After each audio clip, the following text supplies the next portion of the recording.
Muscle contraction, এটা নিয়ে জানতে হইলে আমাদের শুরুতেই মাসেল ফিজিওলজি নিয়ে জানতে হবে। অ্যাকচুয়ালি মাসেলের অ্যানাটমি বা মাসেল স্ট্রাকচার কেমন হয় সেটা তো জানবই, তার পাশাপাশি আমরা কিন্তু ফিজিওলজি নিয়ে কিছুটা জিনিসপাতি জানবো।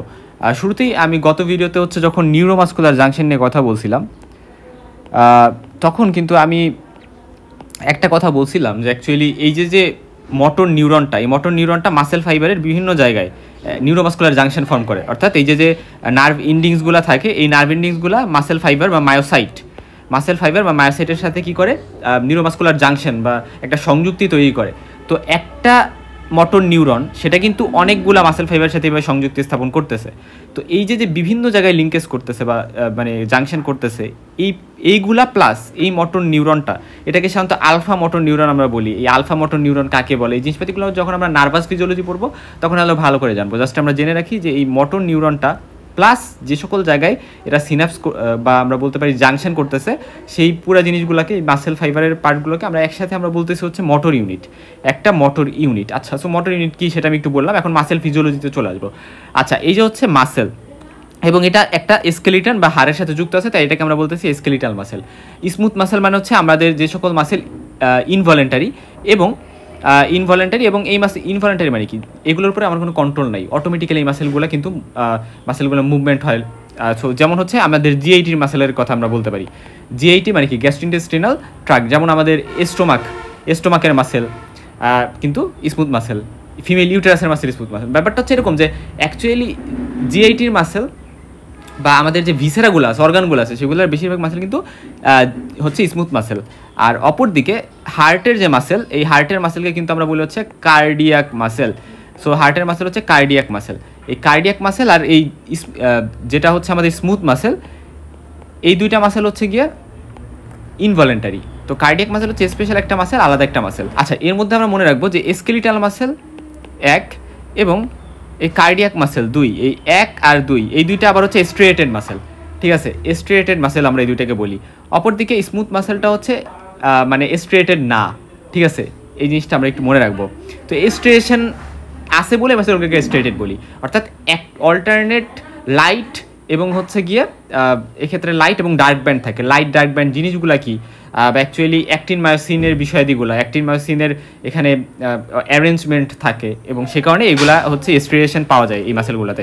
এগুলো নিয়ে আমরা জানি মেইনলি স্কেলিটাল মাসেল নিয়ে বেশি কথা বলবো। হ্যাঁ, স্কেলিটাল মাসেল নিয়ে বেশি কথা বলবো। অনেক স্কেলিটাল মাসেল বডিতে আছে, দেখা যায় যে 620, মানে এরকম একটা নাম্বার আমি বললাম, মানে 620-এর আশেপাশে হয়তো স্কেলিটাল মাসেল বডিতে আছে। অ্যাকচুয়ালি সবার ক্ষেত্রে কিন্তু এতটা মাসেল থাকবে ব্যাপারটা এরকম না, মাসেলের সংখ্যা কিন্তু চেঞ্জ হয়। কারণ হচ্ছে যেমন আমি একটা মাসেলের কথা বললাম, পামারিস লঙ্গাস, এটা যখন অ্যানাটমি পড়বো তখন জানবা পামারিস লঙ্গাস। ঠিক আছে, মানে আমরা যখন ফোর আর্ম পড়বো, ফোর আর্ম এই জায়গায় দিয়ে দেখবো পামারিস লঙ্গাস মাসেলটা আছে, আমরা যখন ডিসেকশন পড়বো তখন জানবো এই পামারিস লঙ্গাস মাসেলটা সবার ক্ষেত্রে নাও থাকতে পারে, রাইট? সো এরকমভাবে মাসেলের সংখ্যা কিন্তু ভ্যারিয়েশন হয়। আমাদের যে বডি এর যে ওয়েট, সেটা কিন্তু একটা নোটেবল পোর্শন এই মাসেলের কারণে হয়। অলমোস্ট ধরা হয় 40% শুধু এই মাসেলের জন্যই ফর্মেশন হয়। এই যে আমি ধরলাম একটা মাসেল, বাইসেপস মাসেলটা আমি ধরলাম, বা এটা ট্রাইসেপস মাসেলই ধরলাম। তো এই যে মাসেলের মধ্যে আমি যদি যাই যে আচ্ছা মাসেলের মধ্যে কি থাকে, মাসেলের মধ্যে অনেকগুলো ফ্যাসিকলস থাকে। ফ্যাসিকলস বা যাকে আমরা বলি হচ্ছে যে এর মধ্যে মাসেল ফাইবারের অনেকগুলো মাসেল ফাইবার একত্রিত হয়ে থাকে, যেটাকে আমরা ফ্যাসিকল বলি। ঠিক আছে, মাসেল ফ্যাসিকল। আর এই যে মাসেল ফ্যাসিকলগুলো তৈরি করে মাসেল ফাইবার। তো তাহলে আমরা যদি ফ্যাসিকলের মধ্যে একটা জিনিসকে টেনে আনি, তাহলে সেটা কি, সেটা হচ্ছে একটা মাসেল ফাইবার। তাহলে এই মাসেল ফাইবারটা, মাসেল ফাইবারের কথা যদি আমরা চিন্তা করি, এই মাসেল ফাইবারকেই কিন্তু অ্যাকচুয়ালি আমরা মাসেল সেল বলি বা মায়োসাইট বলি।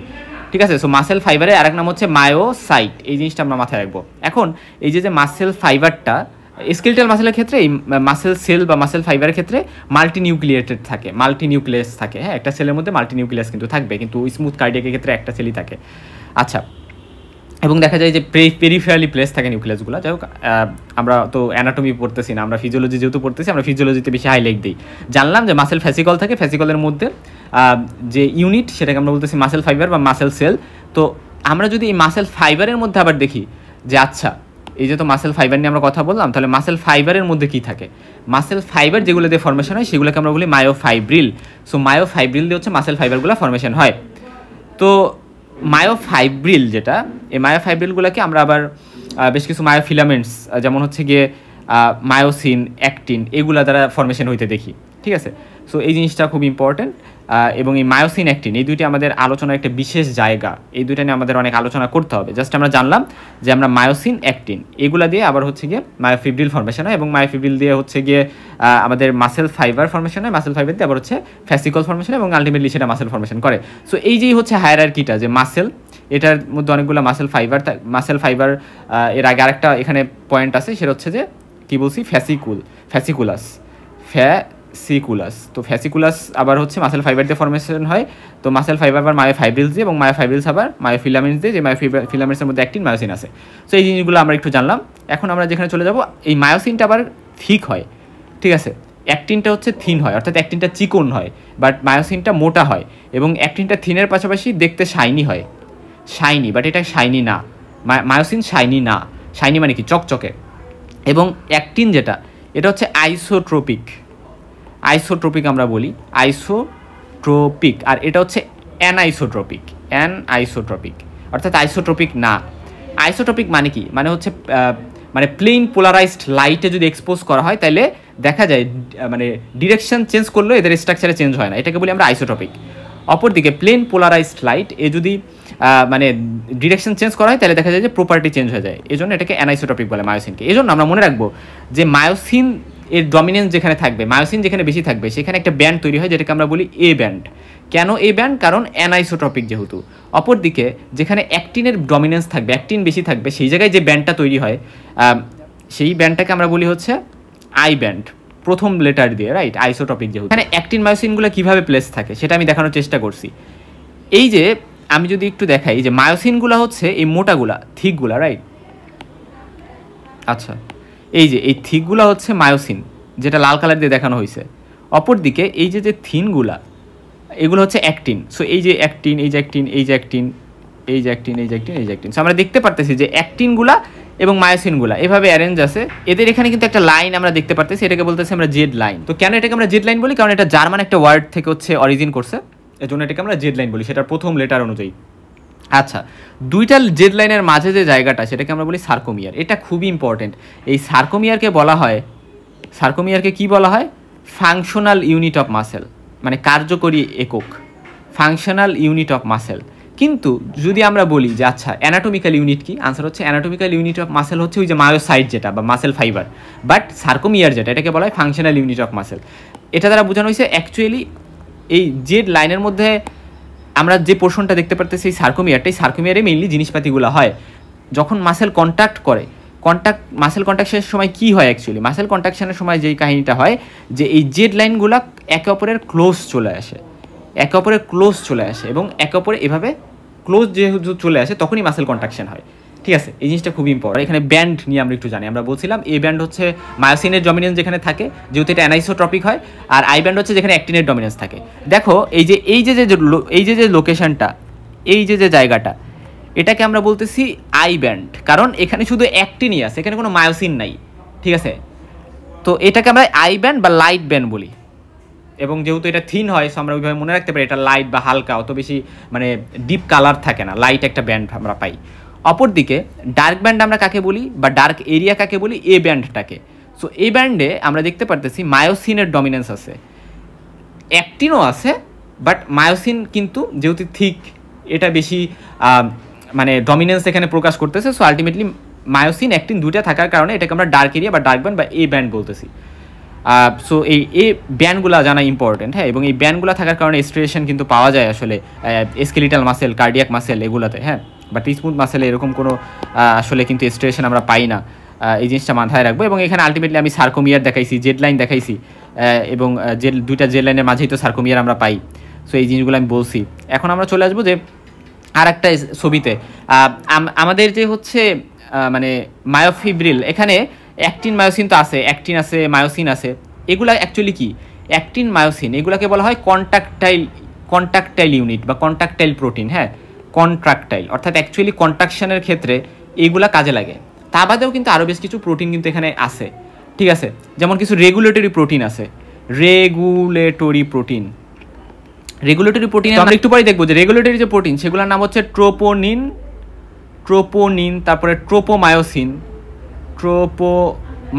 সো এই জিনিসপাতিগুলো হচ্ছে রেগুলেটরি প্রোটিন। আর স্টেবিলাইজিংও কিছু প্রোটিন আছে, যেমন এই টাইটিনটা হচ্ছে একটা মানে স্টেবিলাইজিং প্রোটিন। যেমন আমরা দেখতেছি এটা হচ্ছে মায়োসিন, রাইট? কোনটা মায়োসিন? এই যে এই পোর্শনটা হচ্ছে মায়োসিন। তো এই মায়োসিনকে এই জেড লাইনের সাথে বা জেড ডিস্কের সাথে কানেক্ট করে রাখছেই আমাদের হচ্ছে এই যে প্রোটিনটা, এটাকে আমরা বলতেছি টাইটিন, ঠিক আছে? এই যে দুই দিক থেকেই এটা হচ্ছে এক ধরনের মানে টুইস্টেড স্প্রিং টাইপের, রাইট? সো এটা স্টেবিলাইজেশন করে, ঠিক আছে? এই জন্য খুবই ইম্পর্ট্যান্ট একটা জিনিস আমরা জানলাম। সো আমরা 3 ধরনের প্রোটিন জানলাম: কন্ট্রাকটাইল প্রোটিন যেগুলো অ্যাক্টিন, মায়োসিন, তারপরে রেগুলেটরি কিছু প্রোটিনের নাম বললাম, ট্রোপোনিন, ট্রোপোমায়োসিন, তারপরে আমরা স্টেবিলাইজিং প্রোটিনের নাম বললাম। স্টেবিলাইজিং প্রোটিন আরও আছে, বাট টাইটিন যেটা এটা আমরা মনে রাখলাম।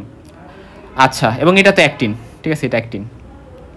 আচ্ছা, ঠিক আছে। এখন আমরা যে জিনিসটা জানবো যে অ্যাকচুয়ালি এখানে জেড লাইন, এখন যে দুইটা জেড লাইনের মাঝে যে জায়গাটা মানে একেবারে মায়োসিন দিয়ে চলে গেছে যে লাইনটা, এটাকে আমরা বলি এম লাইন। এটা আমরা একটু মনে রাখবো, হ্যাঁ? এম লাইন কাকে বলতেছি? যে এখান দিয়ে চলে গেছে, যেটা একেবারে দুইটা জেড লাইনের মাঝখান দিয়ে, সার্কোমিয়ারের মাঝখান দিয়ে। ক্রস ব্রিজ বলতে কি বোঝায় আমি একটু ছবি এঁকে দেখাই। এই যে হচ্ছে হেড, এবং এখানে হচ্ছে হিঞ্জ থাকে, এবং এখান দিয়ে হচ্ছে এই যে পুরা রিজনটা, এটাকে আমরা বলি টেইল। এটা টেইল, ঠিক আছে? এই জায়গায় হচ্ছে এটা হেড। সো এরকম রিজনটা থাকে। সো এই হেড এবং এই রিজনটাকে, সো মানে পুরা এই রিজনটা হচ্ছে মেইনলি ক্রস ব্রিজ ফরমেশনে সহযোগিতা করে। এই ক্রস ব্রিজগুলা ক্রস লিঙ্কেজ গঠন করে। সো এই ক্রস ব্রিজগুলার কাজ কি? এখানে যদি আমরা দেখি যে এই ক্রস ব্রিজগুলা যে কাজটা করে, মায়োসিনের ক্রস ব্রিজগুলা হচ্ছে এই অ্যাক্টিন, যেটা এটা তো অ্যাক্টিন। সো অ্যাক্টিনের সাথে অ্যাক্টিনের অ্যাক্টিভ সাইট থাকে এই মায়োসিনের হেডের জন্য বা এই ক্রস ব্রিজের জন্য। সো ওইগুলোর সাথে এগুলো বাইন্ড করে। এখানে যখন বাইন্ড করে তখন এরা কিন্তু ক্রস লিঙ্কেজ করে, এবং এর ফলে এই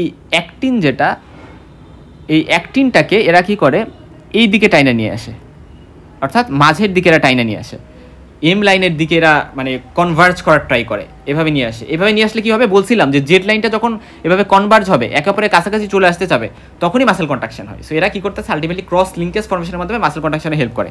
সো এই জায়গায় লেখা আছে যে মিড লাইনের টুয়ার্ডস এরা টানে, তারপরে এরা myosin projection from myosin towards the actin. So মানে অ্যাক্টিনের টুয়ার্ডস এরা কিন্তু এই প্রজেকশনটা ক্রিয়েট করে। এখন এই যে বিফোর কন্ট্রাকশন মানে মাসেলের কন্ট্রাকশনের আগে এরকম অবস্থায় থাকে, অর্থাৎ আমি দেখতেছি যে এই যে এম লাইন যেটা, ঠিক আছে? এই যে আরেকটা জিনিস লক্ষ্য করো যে এই জায়গায় আমরা একটা ডার্ক ব্যান্ডের মধ্যে এই যে একটা জায়গা, ডার্ক এরিয়ার মাঝে এই যে একটা জায়গা যেখানে শুধু মায়োসিনই আছে, কোনো অ্যাক্টিন নাই, এই পোর্শনটাকে আমরা বলতেছি এইচ জোন, ঠিক আছে? H zone. সো এই জিনিসটা ইম্পর্টেন্ট। এখানে আমরা এইচ জোন জানলাম, আরও কত কিছু জানলাম। এই জিনিসগুলো না আমরা একটু মাথার মধ্যে রাখবো। আচ্ছা, এখন এই যে কন্ট্রাকশনের আগে আমরা দেখতে পারতেছি, একটু ভালো করে লক্ষ্য করলে আমরা দেখতে পারতেছি যে এখানে এতটুকু ডিস্টেন্স আছে, অর্থাৎ এইচ জোনের মধ্যে এতটুকু জায়গা আছে, কিন্তু বা ডায়ামিটারটা এতটুকু। কিন্তু আমরা যদি কন্ট্রাকশন যখন হয়েছে তখন যদি দেখি এই জনের মাঝে জায়গা অনেক কমে গেছে। কেন এরকম হয়েছে? কারণ এই যে অ্যাক্টিনগুলা বেশি মিড লাইনের দিকে চলে আসছে। কেন চলে আসছে? কারণ ওই ক্রস লিঙ্কেজ ফরমেশন। এখন আমরা একটু মায়োসিন নিয়ে যদি ডিসকাস করি, মায়োসিনের দুইটা হ্যাবি চেন থাকে, দুইটা লাইট মানে 4টা লাইট চেন থাকে। সো এই যে আমরা হ্যাবি চেনগুলো দেখতেছি মানে ডিএনএর ডাবল হ্যালিক্সের মতো, এইভাবে হ্যাবি চেনগুলো থাকে, এবং এই যে দুইটা হেড আমরা দেখতেছি, এই যে এগুলোকে আমরা হেড বলতেছি, রাইট? এগুলোকে আমরা হেড বলতেছি। এবং এই যে জায়গাটা, এই যে আমি কালো কালার এখন যেটা দেখাইলাম মানে হেডের নিচে, এটাকে বলতেছি আমরা আর্ম। তো আর বডি হচ্ছে এইগুলাকে বডি বলি, এইগুলাকে, এবং অপর দিকে টেইল হচ্ছে একেবারে এই নিচের জায়গাটা। আচ্ছা, সো এইগুলোকে আমরা টেইল, বডি, আর্ম এগুলা বললাম। এখন আর্মের ক্ষেত্রে আবার হিঞ্জ থাকে, আর্মে আবার হিঞ্জ থাকে, এই জিনিসটা আমরা জানলাম যে দুইটা আর্মে দুইটা হিঞ্জ আমরা পাবো।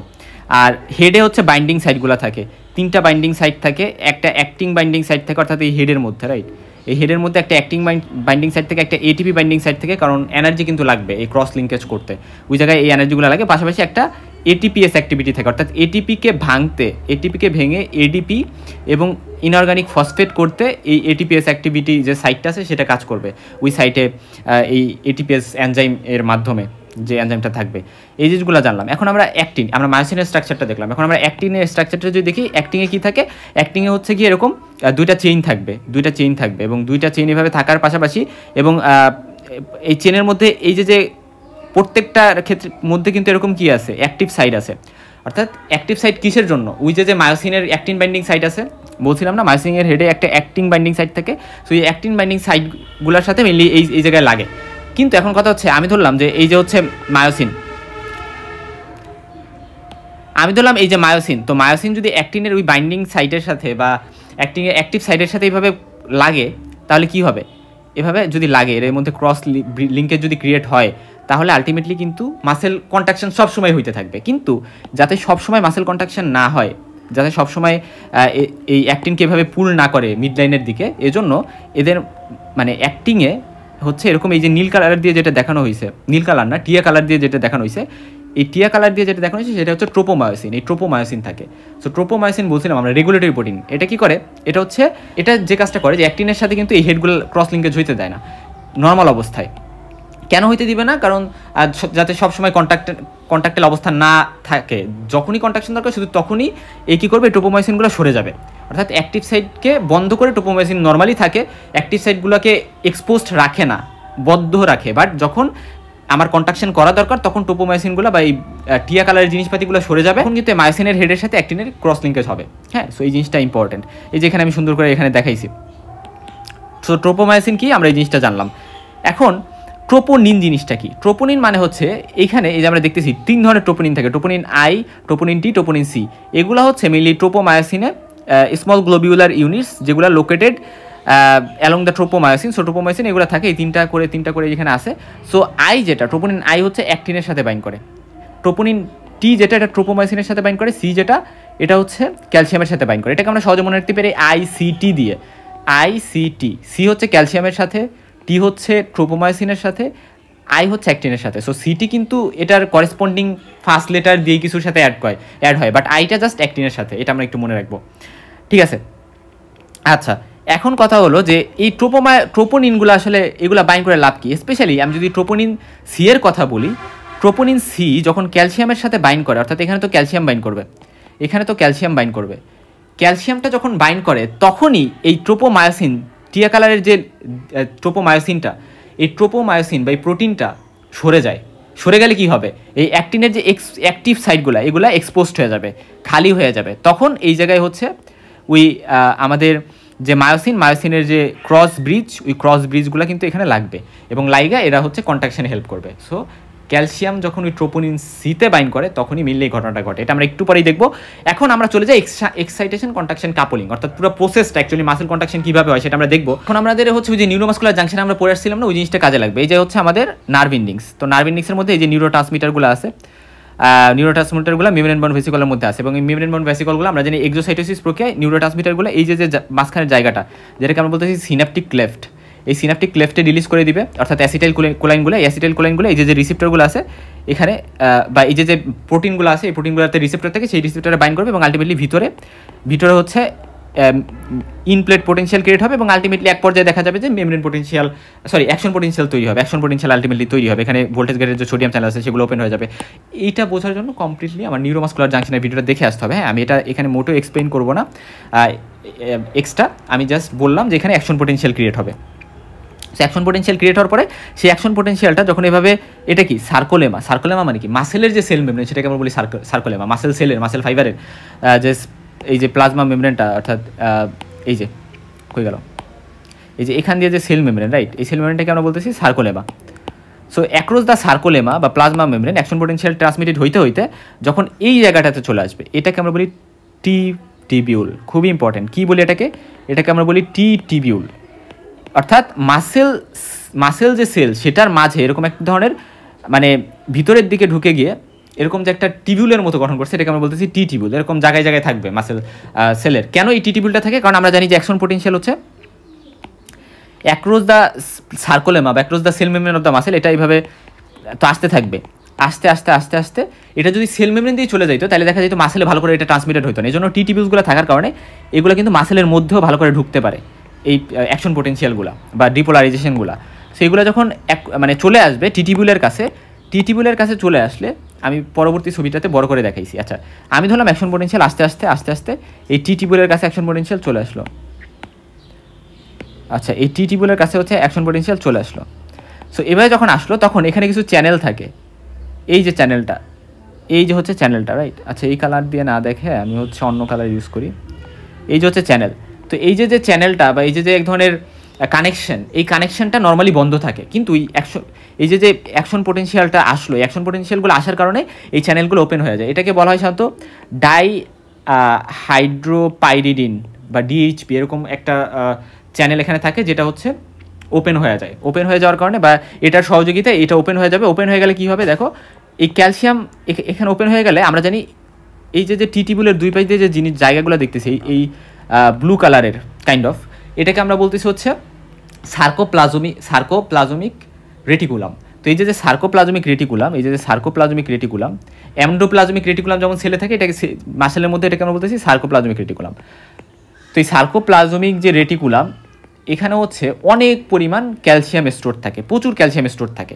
সো এই ক্যালসিয়ামগুলা, স্টোরড ক্যালসিয়ামগুলো এই সার্কোপ্লাজমিক রেটিকুলামের টার্মিনাল সিস্টার্নি থেকে এগুলা কী হবে, এই যে জায়গাটা এখান থেকে বের হয়ে চলে আসবে। বের হয়ে কই যাবে, সাইটোপ্লাজম বা সাইটোসোলে চলে আসবে। এই যে সাইটোপ্লাজম বা সাইটোসোলে কিন্তু অনেক ক্যালসিয়াম চলে আসছে, এবং এই ক্যালসিয়ামগুলো যখন এখানে চলে আসে তখন এগুলা কি করবে, এগুলা এদের যে কাজ আছে সেখানে মনোনিবেশ করবে। অর্থাৎ ওই যে আমি বলছিলাম যে এখানে ট্রোপোনিন সি থাকে, ট্রোপোনিন সি অর্থাৎ মায়োফাইব্রিলগুলোতে এই ট্রোপোনিন সি এর সাথে ক্যালসিয়ামটা বাইন্ড করবে। আর ক্যালসিয়ামটা বাইন্ড করলে ট্রোপোমায়োসিন, ট্রোপোমায়োসিন এটা কি করবে, এটা হচ্ছে ট্রোপোনিনের যে অ্যাক্টিভ সাইটগুলো আছে সেখান থেকে সরে যাবে, এবং সরে যাওয়ার কারণে অ্যাক্টিভ সাইটগুলো এক্সপোজড হয়ে যাবে। ফলে এই মায়োসিনের হেডটা ওইখানে যা বাইন্ড করবে, এবং মায়োসিনের হেড যখন ওইখানে বাইন্ড করবে তখন এই যে এখানে বাইন্ড করলো অ্যাক্টিভ সাইডে, ক্রস ব্রিজ ফর্মেশন করলো বা ক্রস লিঙ্কেজ ফর্মেশন করলো। এই ক্রস ব্রিজগুলো এখানে লাগলো এবং লেগে ক্রস লিঙ্কেজ ফর্মেশন করলো, এবং ক্রস লিঙ্কেজ ফর্মেশনের মাধ্যমে একটা জিনিস লক্ষ্য করো যে এই ছবিটাতে এখানে এটা হচ্ছে অ্যাক্টিন, রাইট? এই যে হচ্ছে অ্যাক্টিন। তো এই অ্যাক্টিনটা এভাবে আছে, কিন্তু পরের ছবিটাতে দেখো অ্যাক্টিনটা এইখানে ছিল প্রথম ছবিটাতে, কিন্তু সেটা সরে এদিকে চলে আসছে। অর্থাৎ এটা যদি মিড লাইন হয়, মিড লাইনের দিকে চলে যাচ্ছে। সো এগুলা অর্থাৎ এই যে আমাদের যে ক্রস ব্রিজগুলো ফর্মেশন হয়েছে এখানে, এই ক্রস ব্রিজগুলো কী করতেছে, ক্রস ব্রিজগুলো অ্যাক্টিনকে ঠেলে মিড লাইনের দিকে নিয়ে যাচ্ছে, সো এই যে ঠেলে অ্যাক্টিনকে মিড লাইনের দিকে নিয়ে যেতে সহযোগিতা করতেছে আমাদের মায়োসিনের যে হেড আছে বা ক্রস ব্রিজগুলা। সো এটাই হচ্ছে মেনলি মাসেল কন্ট্রাকশন করতেছে। সো মাসেল কন্ট্রাকশনের প্রসেসই এইটা, আশা করি বোঝা গেছে। মিড লাইনের দিকে গেলে অর্থাৎ জেড ডিস্ক ছিল বা জেড লাইন ছিল, সেটা যদি মাঝামাঝি এসে কনভার্জ হয়ে যাওয়ার ট্রাই করে, তাইলেই তো মাসেল কন্ট্রাকশন হবে। সো এটা হচ্ছে স্কেলেটাল মাসেল কন্ট্রাকশনের পুরো প্রসেস। আমি আশা করি বুঝাইতে পারছি। এখন বইটা একটু পড়ে নিলে বুঝতে পারবা। এখন রিল্যাক্সেশন কীভাবে হয় দেখো, রিল্যাক্সেশন তখনই হবে যখন হচ্ছে এই সার্কোপ্লাজমিক রেটিকুলামে যে ক্যালসিয়াম ছিল সেগুলা, মানে সার্কোপ্লাজমিক রেটিকুলাম যখন ক্যালসিয়াম রিলিজ করতেছে তখন সার্কোপ্লাজমিক রেটিকুলামে ক্যালসিয়াম কমে যাচ্ছে। সো সেই টাইমে কী হবে যে এক পর্যায়ে দেখা যাবে যে ক্যালসিয়াম এই ট্রোপোনিন সি যেটা, অর্থাৎ এই ট্রোপোনিন সি থেকে ক্যালসিয়ামটা ডিটাচমেন্ট হয়ে যাবে বা মানে ছেড়ে চলে যাবে, ক্যালসিয়ামটা ডিটাচমেন্ট হয়ে যাবে, ট্রোপোনিন সির সাথে আর লাগবে না। ফলে যখন এরা ট্রোপোনিন সিকে ছেড়ে চলে যাচ্ছে এবং সার্কোপ্লাজমিক রেটিকুলামের মধ্যে আবারও ক্যালসিয়াম চলে যাওয়ার ট্রাই করবে, ফলে অ্যাক্টিন মায়োসিন ইন্ট্রাকশন আর হবে না এবং আলটিমেটলি মাসেল রিল্যাক্সেশন হবে। সো ক্যালসিয়ামের নিয়েই হচ্ছে খেলা, যে ক্যালসিয়ামটা মিলে ট্রোপোনিন সির সাথে লাগতেছে না, ফলে ট্রোপোনিন সির সাথে যদি ক্যালসিয়ামটা না লাগে তাহলে কী হবে, ট্রোপোমায়োসিনটা আবারও ফর্মেশন হবে। ফলে অ্যাক্টিভ সাইটগুলো যেগুলো আছে ওইগুলো হচ্ছে এক্সপোজ থাকবে না, ওইগুলো আটকা হয়ে যাবে বা মানে পুরা বন্ধ হয়ে যাবে, ফলে মায়োসিনের হেডগুলো লাগতে পারবে না। সো এইভাবেই মিললে আমরা মনে রাখবো। এখন স্মুথ মাসেল কন্ট্রাকশন একটু সংক্ষেপে আমরা জানি। স্মুথ মাসেল কন্ট্রাকশনে কী হয় মেনলি, স্মুথ মাসেলে আমরা জানি যে স্মুথ মাসেল হচ্ছে ওরকম অ্যাক্টিন মায়োসিন এর যে মানে সোকল যে ওই যে ইন্ট্রাকশন ওটা ওইভাবে হয় না। এখানে যে ঘটনাটা হয় সেটা হচ্ছে যে ক্যালসিয়াম ঢুকলো, অর্থাৎ আমার কিসের মধ্যে ক্যালসিয়াম ঢুকলো, স্মুথ মাসেল সেলের মধ্যে এক্সট্রা সেলুলার ফ্লুইড থেকে ক্যালসিয়াম যখন ঢুকলো, পাশাপাশি সার্কোপ্লাজমিক রেটিকুলামে ক্যালসিয়াম থাকে, সেগুলো বাহিরে আসলো। সেগুলো বাহিরে আসলো এবং এগুলা মিলে এই ক্যালসিয়াম এর পাশাপাশি ক্যালমুডুলিন থাকে এই স্মুথ মাসলের মধ্যে। ক্যালমুডুলিন এবং ক্যালসিয়াম এরা মিলে হচ্ছে ক্যালমুডুলিন এবং ক্যালসিয়াম এরা মিলে কী করলো, ক্যালসিয়াম ক্যালমুডুলিন একটা কমপ্লেক্স তৈরি করলো, এবং ক্যালসিয়াম ক্যালমুডুলিন কমপ্লেক্সটা পরবর্তীতে মায়োসিন লাইট চেইন কাইনেস নামে একটা এনজাইম থাকে, সেটাকে অ্যাক্টিভেট করে। এবং এটা যদি অ্যাক্টিভেট করে তাহলে কী হয়, যে মায়োসিনের সাথে ফসফেট গ্রুপ যুক্ত হয়। অর্থাৎ মায়োসিন যেটা আছে, নর্মালি মায়োসিন ইনঅ্যাক্টিভেটেড আছে, কিন্তু এই মায়োসিনকে কী করবে, এখানে ফসফেট গ্রুপ যুক্ত, মায়োসিনের সাথে ফসফেট গ্রুপ যুক্ত করা মানে কি, মায়োসিনকে ফসফোরাইলেটেড করা। সো মায়োসিনকে ফসফোরাইলেটেড করবে এবং এটা করলেই মেনলি এটা মাসেলকে কন্ট্রাকশন করে, অর্থাৎ তখন মায়োসিনটা মেনলি মাসেল কন্ট্রাকশনে হেল্প করবে। সো এইভাবেই স্মুথ মাসেলে হচ্ছে কন্ট্রাকশন হয়, এতটুকু জানলেই আমাদের হচ্ছে। এখন রিল্যাক্সেশন তাহলে কীভাবে হবে, রিল্যাক্সেশন হবে এইভাবে যে অ্যাকচুয়ালি ক্যালসিয়াম সার্কোপ্লাজমিক রেটিকুলাম থেকেও বাহির আসতে পারতেছে না, বা বাহির থেকে এক্সট্রা ইসিএফ থেকেও ভিতরে আসতে পারতেছে না, ফলে ক্যালসিয়াম নাই, ক্যালসিয়াম ক্যালমোডুলিন কমপ্লেক্স গঠন হবে না। আর যদি সেটা না হয় তাহলে কি হবে, তাহলে মায়োসিনটা ইনঅ্যাক্টিভেট অবস্থায় থাকবে, ঠিক আছে, তখন আর ফসফোরাইলেটেড হবে না, কারণ ফসফোরাইলেটেড হওয়ার জন্য তো আমাদের ক্যালসিয়াম ক্যালমোডুলিন কমপ্লেক্স লাগবে, মায়োসিন লাইট চেইন কাইনেসকে অ্যাক্টিভেট করা লাগবে, মায়োসিন লাইট চেইন কাইনেস একটা এনজাইম, সেটাকে তো অ্যাক্টিভেট করা লাগবে। সো এই জিনিসগুলো যেহেতু হবে না, মাসেল রিল্যাক্সেশন হবে।